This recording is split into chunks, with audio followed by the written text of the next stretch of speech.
Hello everyone, इस video में मैं बताऊंगा कि किसी भी लेवल के एग्जाम के लिए हमको फिजिक्स की पढ़ाई कैसे करनी है। कभी भी कोई भी एग्जाम फेस करते समय हमारा टारगेट होता है उसमें अपना बेस्ट स्कोर करना, और आज जो साइकोलॉजी बेस्ड टेक्निक्स में बताने वाला हूं उनको अप्लाई करके आप अपना बेस्ट स्कोर अचीव कर पाएंगे फॉर श्योर। नमस्कार आप सभी को, मैं हूं दीपंकर श्रेष्ठ एंड दिस इज साइफाई, और आज की हमारी वीडियो है how to study physics for an exam. यहाँ जेनेरिक पॉइंट्स ऑफ एडवाइस जैसे कि फलानी किसी बुक से पढ़िए, रेगुलरली पढ़िए, इन सबको मैं अवॉइड करूंगा और बताऊंगा स्पेसिफिक स्टेप्स जिनको फॉलो करके आपको गारंटी से मिलेंगे ऐसे आइडियाज, ऐसे हेल्पफुल ट्रिक्स जिनको आप अप्लाई करके अपना बेस्ट स्कोर अचीव कर सकते हैं। मेरी लास्ट वीडियो में मैंने बात करी थी कि फिजिक्स को रेगुलरली रूटीन में कैसे पढ़ना है, एंड आज की इस वीडियो में मैं पिन पॉइंट फोकस करूंगा सिर्फ और सिर्फ एग्जाम की प्रिपरेशन पे। So please watch till the end. अब जब भी कभी भी कोई एग्जाम की प्रिपरेशन हम करते हैं तो वो एक पूरी प्रोसेस होती है और ऑब्वियसली उसमें होते हैं कुछ स्टेप्स। तो जो फर्स्ट स्टेप है हमारे एग्जाम की प्रिपरेशन से रिलेटेड, वो है उस एग्जाम में आने वाला सिलेबस आपको पता होना चाहिए। आप बोलेंगे सर ये तो बड़ी ही ऑब्वियस बात कर दी आपने, ठीक है सिलेबस तो पता होना ही चाहिए, उसमें क्या बात है, सिलेबस ही नहीं पता होगा तो हम प्रिपरेशन करेंगे कैसे। तो ये है इस बात की ऑब्वियस रीजन कि आपको सिलेबस पता होना चाहिए ताकि आप उसकी प्रिपरेशन कर पाए।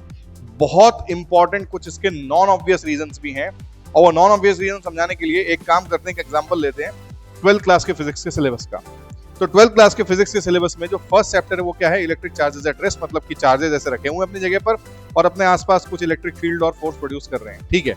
सेकंड चैप्टर जो है इलेक्ट्रोस्टैटिक पोटेंशियल एंड कैपेसिटेंस, जिसमें भी अगेन चार्जेस अभी भी रेस्ट पे ही रखे हुए हैं, लेकिन फर्स्ट चैप्टर में बात करी फोर्स एंड इलेक्ट्रिक फील्ड की, सेकंड चैप्टर में बात करते हैं कि अपने आसपास चार्ज, एनर्जी और पोटेंशियल को कैसे मैनिपुलेट करता है, उस पर क्या इफेक्ट क्रिएट करता है। थर्ड चैप्टर में चार्जेस रेस्ट पर नहीं रखे हुए हैं, चार्जेस मोशन में आ चुके हैं, और कैसे मोशन में आ चुके हैं, यूनिफॉर्म मोशन में आ चुके हैं। तो यूनिफॉर्म मोशन में आने के बाद चार्जेस क्या इफेक्ट प्रोड्यूस कर रहे हैं, इलेक्ट्रिक करंट प्रोड्यूस कर रहे हैं, और उसके थोड़े बहुत बेसिक इफेक्ट्स आप उस चैप्टर में पढ़ते हैं। फोर्थ चैप्टर में भी अगेन अभी चार्जेस मोशन में ही हैं, और फोर्थ चैप्टर में इलेक्ट्रिक करंट का हम पढ़ते हैं मैग्नेटिक इफेक्ट। इलेक्ट्रिक करंट अपने आसपास एक मैग्नेटिक फील्ड जो जनरेट करता है, कैसे करता है। फिफ्थ चैप्टर में मैग्नेटिज्म की स्टडी हो रही है, मैटर में मैग्नेटिज्म की क्या इफेक्ट्स होते हैं वो।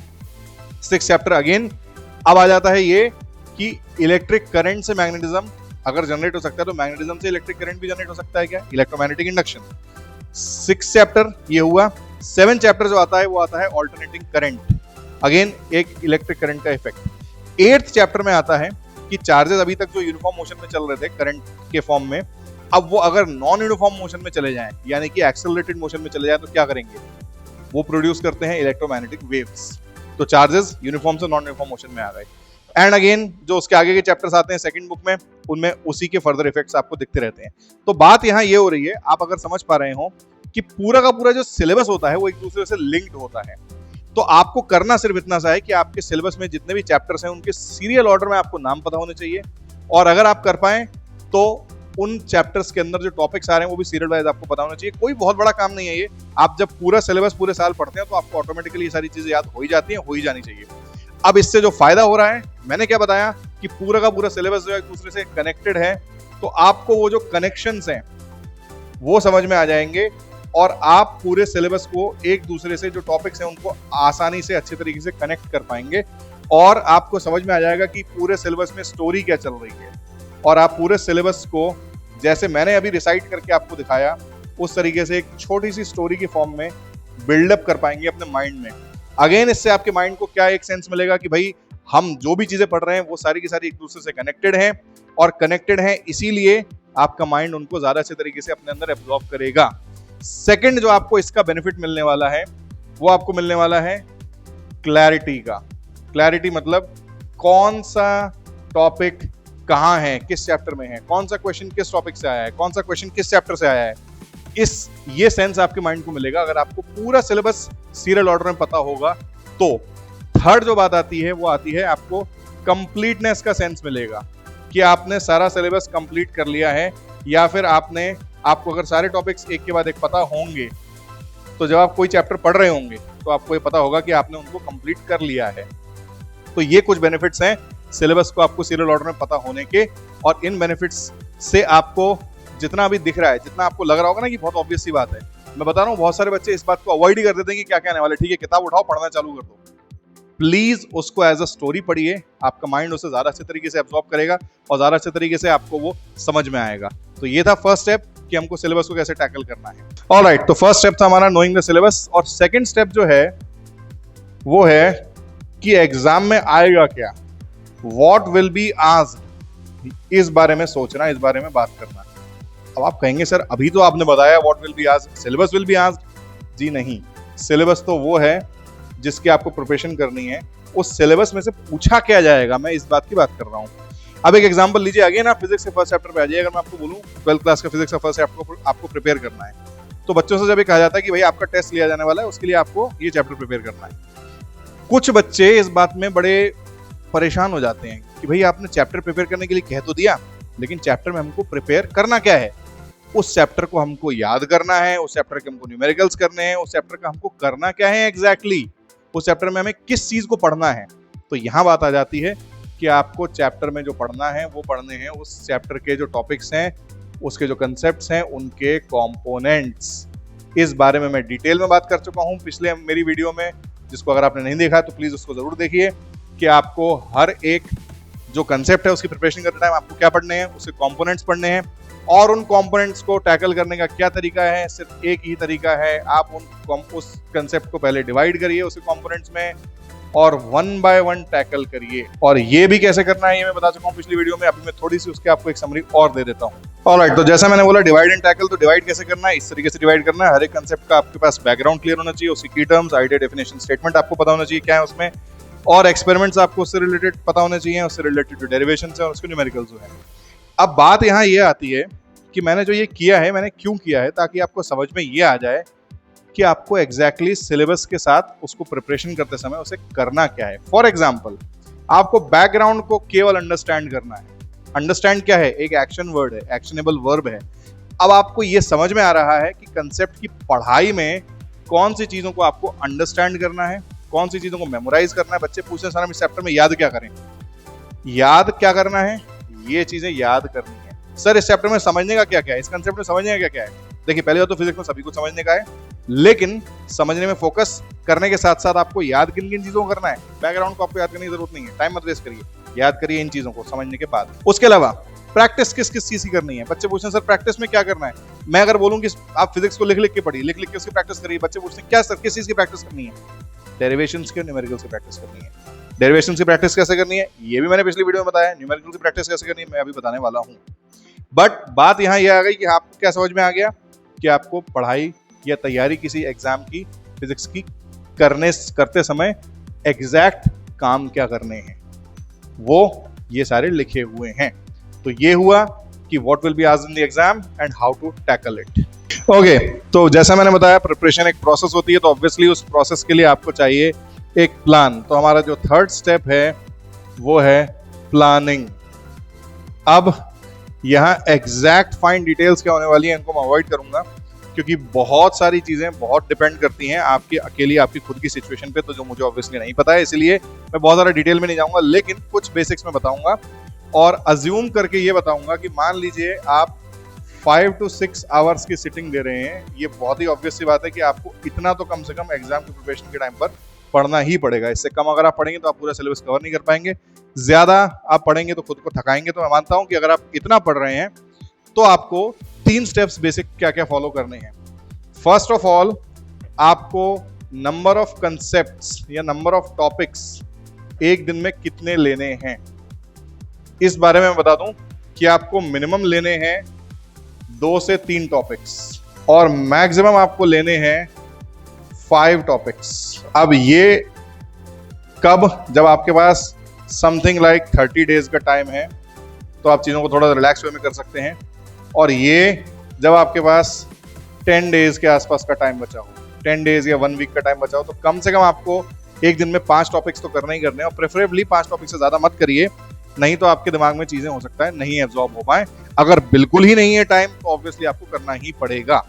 तो ये हुआ number of topics. Second point जो यहाँ पर आता है वो ये आता है कि आपको नंबर ऑफ कंसेप्चुअल क्वेश्चंस कितने लेने हैं।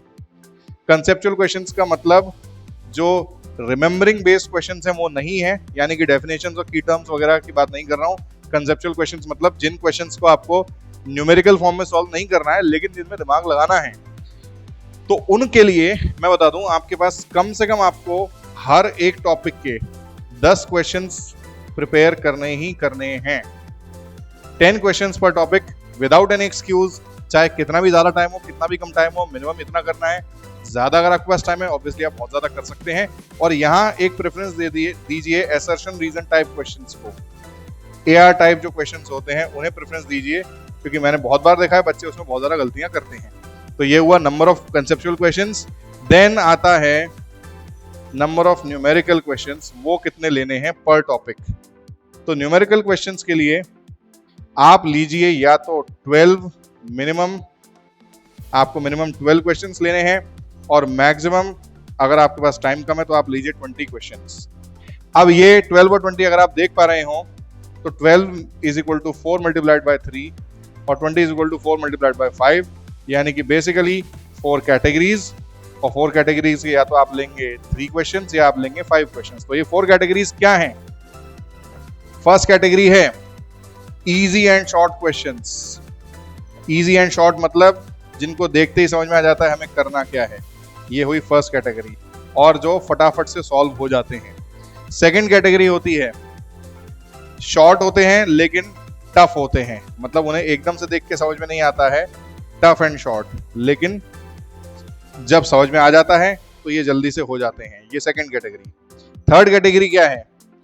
इजी तो होते हैं, देख के समझ में तो आ जाता है, लेकिन उनके आंसर निकलते हैं देर में, यानी कि उसके लिए काफी लंबी सी प्रोसेस आपको फॉलो करनी पड़ती है, कई सारे फॉर्मूला लगाने पड़ते हैं, कई सारी कैलकुलेशन करनी पड़ती है। ये हुई थर्ड कैटेगरी। और लास्ट जो सबसे डिफिकल्ट और सबसे प्रॉब्लम देने वाले क्वेश्चंस होते हैं वो होते हैं टफ एंड लॉन्ग, मतलब जिनको समझना भी इजी नहीं है और जिनका आंसर भी एकदम से एक जल्दी से नहीं निकल के मिलता आपको। तो वैसे क्वेश्चंस होते हैं फोर्थ कैटेगरी में। तो हर एक कैटेगरी के आपको करने हैं 3 क्वेश्चंस कम से कम अगर आपके पास टाइम कम है, और अगर आपके पास टाइम ज्यादा है तो आपको करने हैं 5 क्वेश्चंस कम से कम। ये अगेन सब कुछ एग्जाम की प्रिपरेशन पे बेस्ड है, एग्जाम की प्रिपरेशन पे फोकस्ड है। रूटीन स्टडी में, रेगुलर स्टडी में तो आपको बहुत सारी प्रैक्टिस सारी चीजों की करनी है। अब इसके बाद बात आती है कि न्यूमेरिकल्स को सॉल्व कैसे करना है, तो उस बारे में अभी हम जस्ट डिस्कस करेंगे। ऑलराइट, तो फोर्थ जो हमारा स्टेप आता है वो आता है न्यूमेरिकल प्रैक्टिस या न्यूमेरिकल सॉल्विंग। अब मैं आपसे एक क्वेश्चन पूछता हूं इसके पहले कि क्या कोई एक ऐसी सिंगल टेक्निक है जिसका यूज करके आप दुनिया के सारे न्यूमेरिकल सॉल्व कर सकते हो?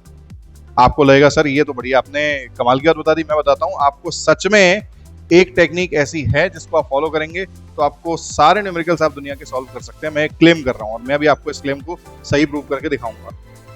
अब बात यहाँ ये आती है कि फर्स्ट ऑफ ऑल जरा ये समझिए कि कोई न्यूमेरिकल होता क्या है। अच्छा, बाय द वे ये टेक्निक है तो इसके ऑब्वियसली स्टेप्स भी हैं, और फर्स्ट स्टेप है कि न्यूमेरिकल होता क्या है समझिए। न्यूमेरिकल जो होता है वो होता है किसी फिजिकल सिचुएशन का डिस्क्रिप्शन। फिजिकल सिचुएशन मतलब कहीं कुछ हो रहा है या हमने कुछ किया, उस सिचुएशन में क्या चीजें हमने देखी, क्या चीजें हमने करी, उनका एक डिस्क्रिप्शन होता है कोई न्यूमेरिकल जो होता है। न्यूमेरिकल का जो स्टेटमेंट होगा उसमें बताया होगा भाई हमने ये किया तो हमने ये देखा तो हमें ये मिला, इसके बाद आपको ये निकालना है। ये होता है एक न्यूमेरिकल। अब जो फर्स्ट स्टेप है न्यूमेरिकल को सॉल्व करने का वो ये है कि पहले तो आप जो स्टेटमेंट आपको लिखा हुआ मिला है जो फिजिकल सिचुएशन को डिस्क्राइब कर रहा है उसको आप ट्रांसलेट करिए अपनी लैंग्वेज में, अपनी मदर टंग में, अपनी नेटिव लैंग्वेज में, और उसको समझ लीजिए। सबसे पहला जो आपका स्टेप आता है वो ये आता है कि आपको उसको ट्रांसलेट करना है और समझना है।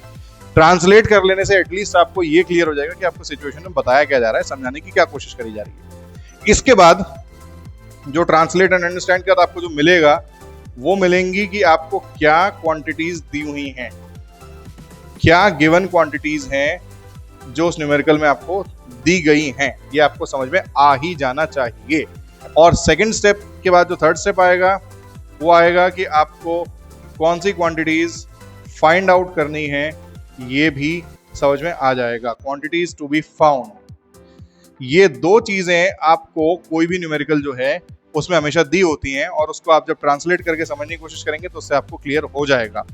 अब जो फोर्थ स्टेप है वो है, देखिए फर्स्ट स्टेप ये हुआ, सेकंड ये हुआ, थर्ड ये हुआ, थर्ड में आप सेकंड और थर्ड में आपको दोनों चीजें मिल गई। अब फोर्थ स्टेप जो आएगा वो ये आएगा कि आप ये समझने की कोशिश करिए कि दोनों क्वांटिटीज, दोनों चीजों के बीच में, इसके और इसके बीच में क्या कोई मैथमेटिकल रिलेशन एग्जिस्ट करता है। मैथमेटिकल रिलेशन फाइंड आउट करना पड़ेगा आपको इन दोनों चीजों के बीच में, यानी कि बेसिकली आपको पता लगाना पड़ेगा कि इसमें अप्लाई होने वाला फॉर्मूला क्या है। कौन सा फॉर्मूला आप इस न्यूमेरिकल में अप्लाई कर सकते हैं यहां से यहां पहुंचने के लिए। देन ऑब्वियसली आपको कैलकुलेशंस करनी होंगी और उस फॉर्मूला को बेसिकली अप्लाई करके आंसर निकालना होगा। अब इसको थोड़ा सा और ठीक से एक्सप्लेन करने के लिए मैं आपको जरा बता देता हूं, एक छोटे से फ्लो चार्ट में हम इसको समझेंगे कि न्यूमेरिकल में आपको क्या दिया होता है। सिचुएशन जिसमें आपको दी होंगी कुछ गिवन क्वांटिटीज, हम जी क्यू लिख लेते हैं गिवन क्वांटिटीज को, और आपको कुछ क्वांटिटीज फाइंड आउट करनी होंगी, यानी कि ये होंगी आपके लिए अननोन क्वांटिटीज।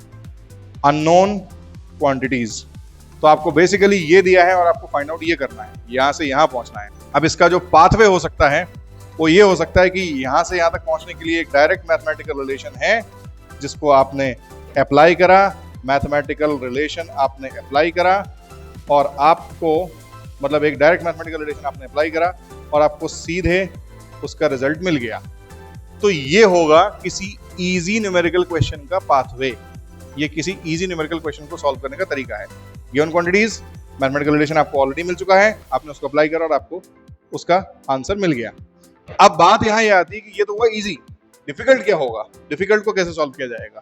तो अगर ये डिफिकल्ट होगा तो सबसे पहली बात जो आपको दिखाई दे रही होगी वो ये होगी कि आपको ये रिलेशन नहीं मिल रहा होगा। ये रिलेशन नहीं मिलेगा मतलब गिवन क्वांटिटीज को डायरेक्टली देख के आपको एकदम समझ में नहीं आएगा कि आपको अननोन क्वांटिटीज उससे कैसे निकालनी है। लेकिन आपको समझ में ये जरूर आ जाएगा कि इस गिवन क्वांटिटी में कुछ मैथमेटिक्स लगा के आपको एक इंटरमीडिएरी क्वांटिटी कैसे निकालनी है।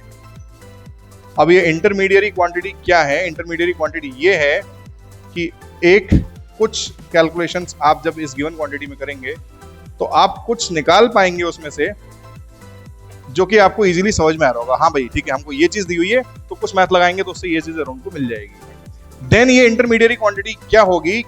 ऐसी क्वांटिटी होनी चाहिए जिसका इस वाली क्वांटिटी से भी कुछ ना कुछ मैथमेटिकल रिलेशन हो। मतलब हुआ ये कि इजी क्वेश्चन हो जाएगा इस तरीके से सॉल्व, और डिफिकल्ट क्वेश्चन में क्या होगा, गिवन क्वांटिटी और अननोन क्वांटिटी के बीच में आपको एक क्वांटिटी और फाइंड आउट करनी पड़ सकती है। ये होगा डिफिकल्ट क्वेश्चन का पाथवे। मतलब हुआ क्या कि आपको गिवन क्वांटिटी दी है, उसमें कुछ मैथमेटिक्स आपने लगाया, आपने इंटरमीडिएट क्वांटिटी फाइंड करी, उसमें कुछ मैथमेटिक्स लगाया, आपको अननोन क्वांटिटी मिल गई। कभी कभी जब न्यूमेरिकल कुछ और एक्स्ट्रा टफ बनाया जाएगा तो इंटरमीडिएट क्वांटिटी एक से ज्यादा भी हो सकती है। जहां न्यूमेरिकल बहुत लंबा होगा, जो मैंने लास्ट कैटेगरी बताई थी डिफिकल्ट एंड लॉन्ग क्वेश्चंस, उसमें इंटरमीडिएट क्वांटिटी एक से ज्यादा होंगी। तो डिफिकल्ट क्वेश्चन क्या होगा? जिसमें एक सारा इंटरमीडिएट क्वांटिटीज आपको निकालनी हो सकती हैं, जिसके बाद आपको फाइनल रिजल्ट आपका मिलेगा। तो अब यहाँ दो तीन चीजें मैं और कुछ बता दूं इस पूरी टेक्निक के बारे में। ये हमारी न्यूमेरिकल सॉल्विंग टेक्निक हुई, ये बेसिक एक स्टैंडर्ड है न्यूमेरिकल का। कोई भी न्यूमेरिकल आपसे ये ही चाहता है, ये दिया होगा वो निकालना होगा, और उसको उसके दो पाथवेज क्या क्या हो सकते हैं वो मैंने आपको बता दिए हैं।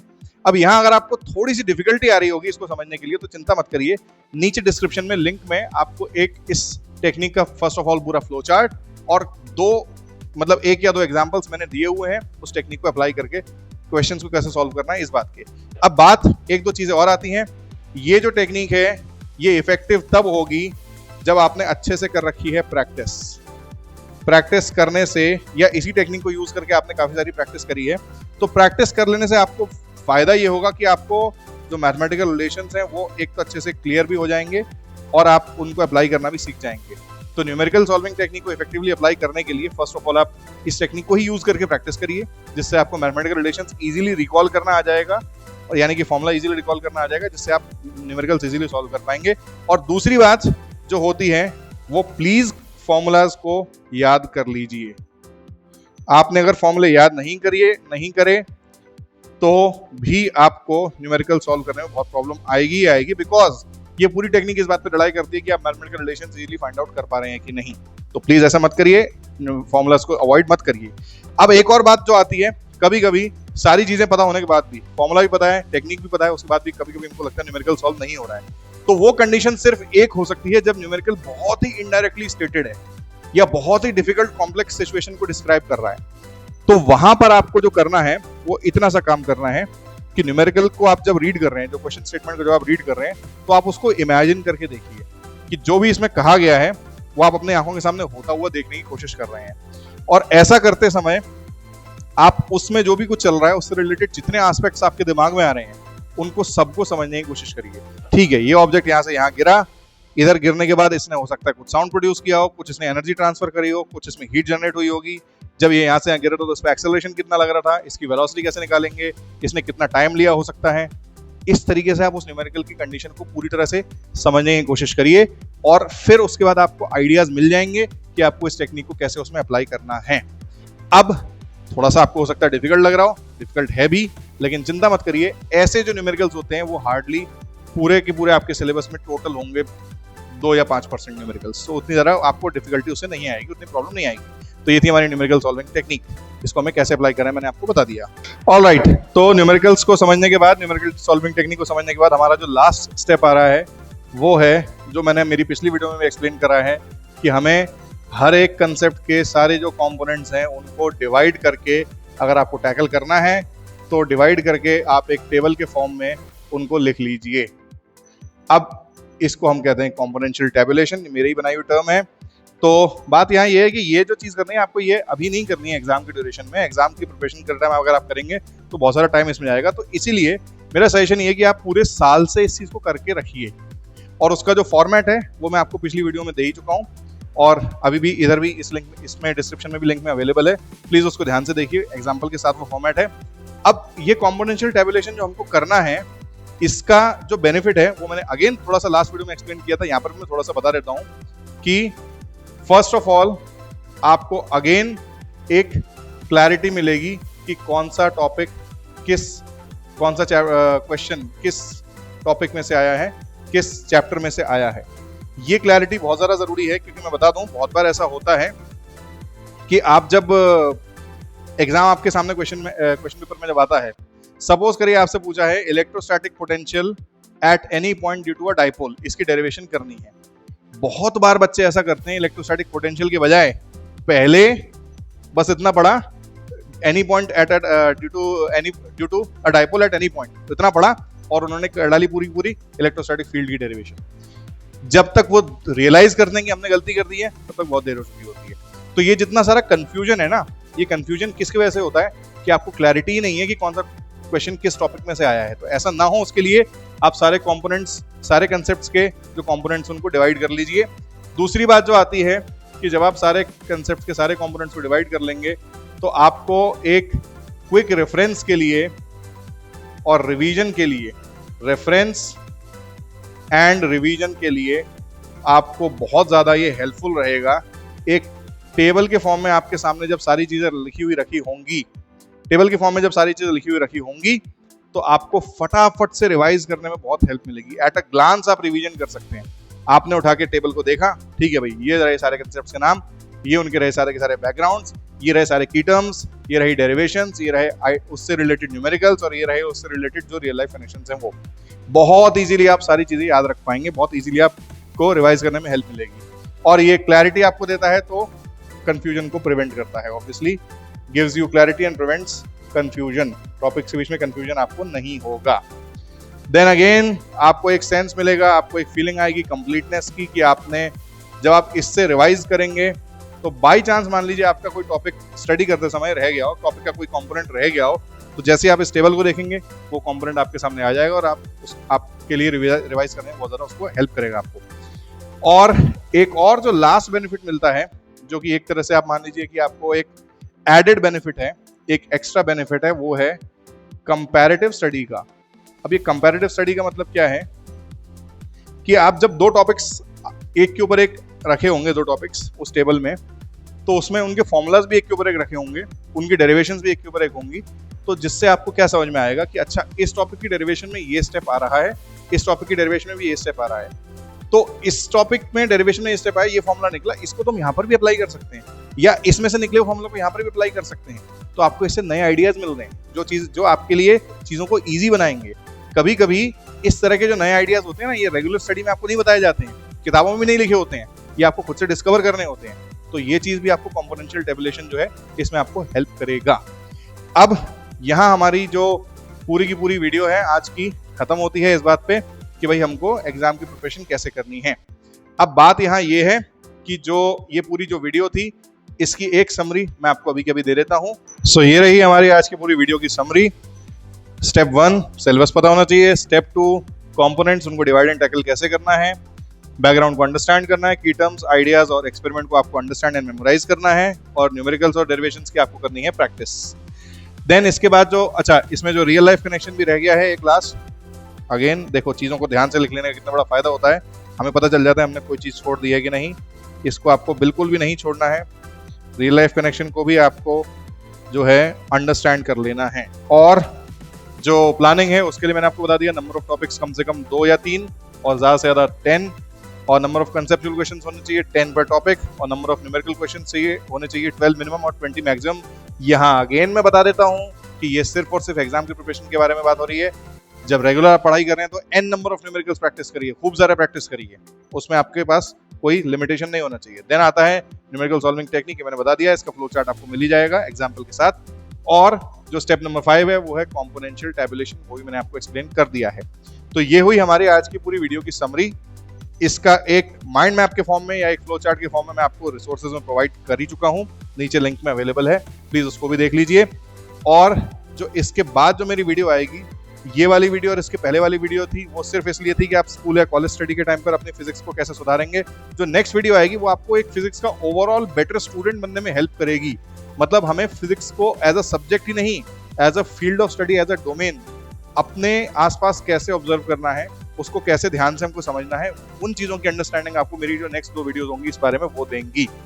अब मेहरबानी करके प्लीज अगर आपको वीडियो अच्छी लगी हो तो लाइक करिए, एक दूसरे का फायदा करवाने के लिए उसको शेयर करिए। अगेन आपको कुछ सजेशन या कोई फीडबैक्स देने हो तो कमेंट से मुझे बताइए, और मेरे चैनल को प्लीज सब्सक्राइब करिए। बहुत बहुत धन्यवाद, हैव अ नाइस डे।